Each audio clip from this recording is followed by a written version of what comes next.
नमो कपालिके। जय श्री महाकाल। ओम चैतन्य कपालिके। कानिपनाथाय नमः।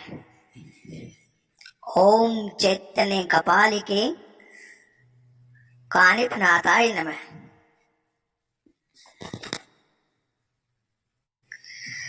जो पहली बार वीडियो को देख रहे हैं वो चैनल को कर लो सब्सक्राइब, और जो पुराने हैं वो चैनल को कर दो लाइक शेयर, कमेंट में लिखना जय श्री महाकाल।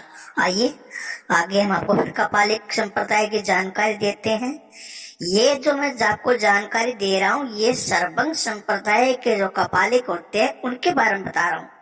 मैंने कई बार बताया है आपको, कपालिक कई प्रकार के होते हैं। एक कोल मार्गी कपालिक होते हैं, एक बौद्ध कपालिक होते हैं, कश्मीरी कपालिक होते हैं, सागत कपालिक हैं, और नाथ पंथ के जो कपालिक सर्वंग संप्रदाय के जो कपालिक हैं वो शैव संप्रदाय के अंतर्गत आते हैं। जितने भी कपालिक होते हैं वो सब भैरव पंथी कहलाते हैं, भैरव के पंथ कहलाते हैं।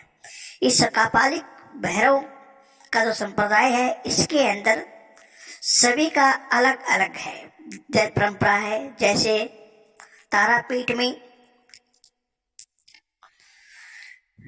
माँ तारा का स्थान है, वहां के कपालिक सर्वप्रथम पंचमकार से वाम मार्ग साधना ऋषि वशिष्ठ ने की थी। उसके बाद तारा माँ की स्थापना हुई और जब बामा के कपालिक हुए तो उन्होंने माँ तारा की साधना की। कैलकटा काली पीठ शमशान, ये भी माँ काली का मंदिर विश्व प्रसिद्ध मंदिर है। यहाँ के जो कपालिक हुए राम कृष्ण परमहंस हुए हैं और उनके शिष्य थे विवेकानंद जी। और उसी प्रकार कामाख्या जो पीठ है उसके जो कपालिक कहे जाते हैं वो कोल मार्गी कपालिक होते हैं। कामाख्या की कोल मार्गी, इसके बारे में आगे फिर चर्चा करूंगा मैं। कोल मार्गी कपालिक होते हैं, ये दादा मच्छिंद्र नाथ जी का पंथ माना जाता है। 4 महासिद्ध हुए मच्छिंद्र नाथ जी, कालीपनाथ जी, जालेंद्र नाथ जी, गुरु गोरक्षनाथ जी। गुरु गोरक्षनाथ जी ने योग मार्ग को प्रधानता दी है। मच्छिंद्र नाथ जी ने कोल मार्ग को प्रधानता दी है। जालेंद्र नाथ जी ने वाम मार्ग को प्रधानता दी है। उसी प्रकार कानिपनाथ जी ने कपालिक मार्ग को प्रधानता दी है।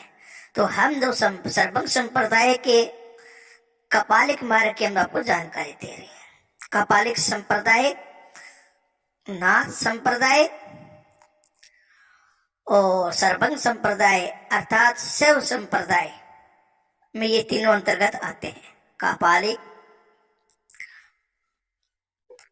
शिव और शक्ति दोनों की पूजा करते हैं। शाक्त शक्ति करते हैं, शिव की करते हैं, लेकिन सर्वंग जो होता है, सर्वंग मत के जो कपालिक होते हैं वो शिव और शक्ति दोनों की ही बराबर पूजा करते हैं। तो आगे मैं फिर से जानकारी और देता हूँ। जालेंद्र नाथ जी का एक अभ्यास है जिसका नाम जालेंद्र बंद अभ्यास। जालेंद्र बंद के अभ्यास से जब कुंडलिनी शक्ति का उत्थान किया जाता है तो वह सुषुम्ना के द्वार को छोड़कर ऊर्ध्वमुखी होकर षट चक्कर भेदन करने से कुंडलिनी जग जाती है। इसके बाद स्वाधिष्ठान, मणिपुर, अनाहत, विशुद्ध से होकर आज्ञा चक्कर का भेदन करते हुए यह सहस्त्रार चक्र में पहुंच जाती है। सहस्त्रार में शक्ति संद्रामृत का पान करने में साधक परिवर्तित होता है।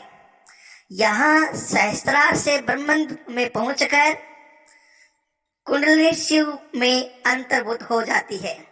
यही जीवात्मा का शिव पद में अभिन्न होना हठ योग का परम लक्ष्य है।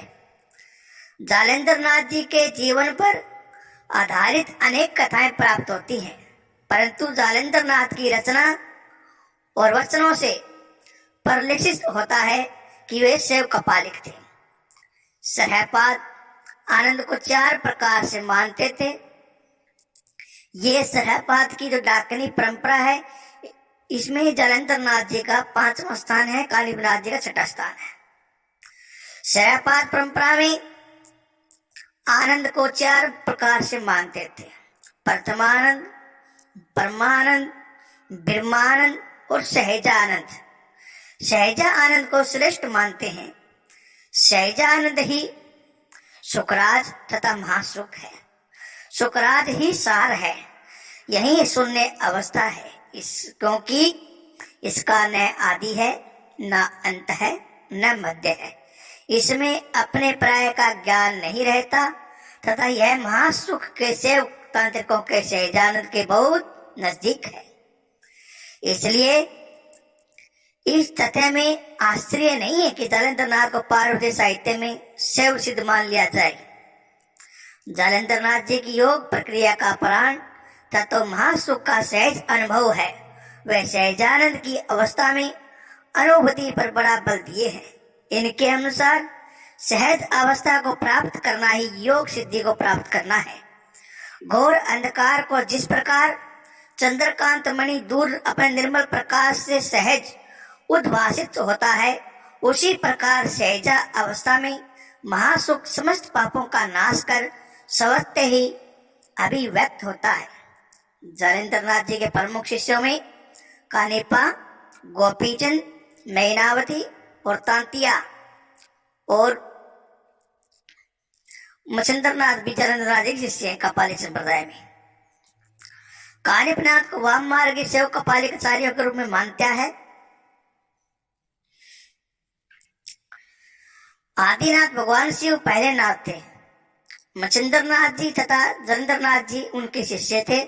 परंपरा को आगे बढ़ाते हुए मच्छिंद्रनाथ जी ने गोरखनाथ जी को और जालंधर नाथ जी ने कानिपनाथ जी को अपने शिष्य बनाया। मच्छिंद्रनाथ जी ने कोल मार्ग चलाया, जिसका उदय कामरूप में हुआ। ये मैं पहले बता चुका हूँ। इसमें स्त्रियां के अबाध संसर्ग की छूट थी। फलस्वरूप इसे योगिनी कोल मार्ग भी कहा गया। कुल का अर्थ शक्ति और अकुल का अर्थ शिव। शिव से शक्ति का दामन्त्य स्थापित ही कोल मार्ग है। शक्ति के द्वारा ही शिव की सृष्टि होती है। शक्ति ही यह जगत का कारक है।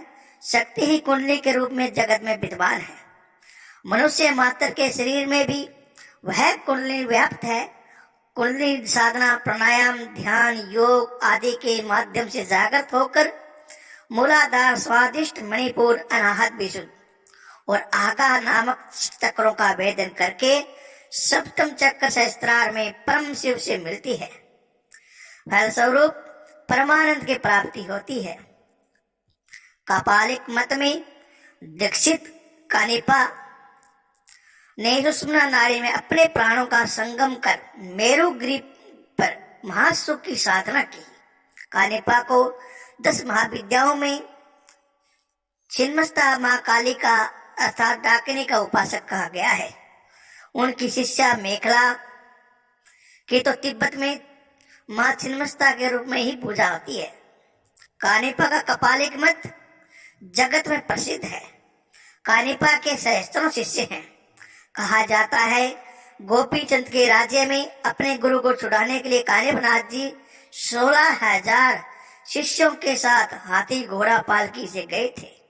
इनकी शिष्या मेखला को वज्रयान में बहुत सम्मान प्राप्त है। कानिपनाथ की दूसरी शिष्या कनकला है। इसके मेखला और कनकला जो कानिपनाथ की 2 शिष्या हैं, ये महिला है, साधिका है। तो इनके बारे में फिर कभी आपको अलग से स्पेशल वीडियो बनाऊंगा। जालंधर नाथ और कानिपनाथ ने कपालिक मत का प्रचार प्रसार किया। यहाँ तांत्रिक साधना निरंतर चलती रही। पश्चिमाकार के सारे तत्व यहाँ और भी व्यापक रूप में उपस्थित थे। मदिरा से उन स्त्री शस्त्र की खुली छूट रहती है। क्या शिव कपालिक और बौद्ध कपालिक दोनों कपालिक साधनों में स्त्री साधना आवश्यक थी? यह जानकारी मैं फिर कभी आपको अगली वीडियो में दूंगा। तब तक के लिए सभी व्यूअर्स को, देखने वाले को एक बार फिर से ओम नमो कपालिके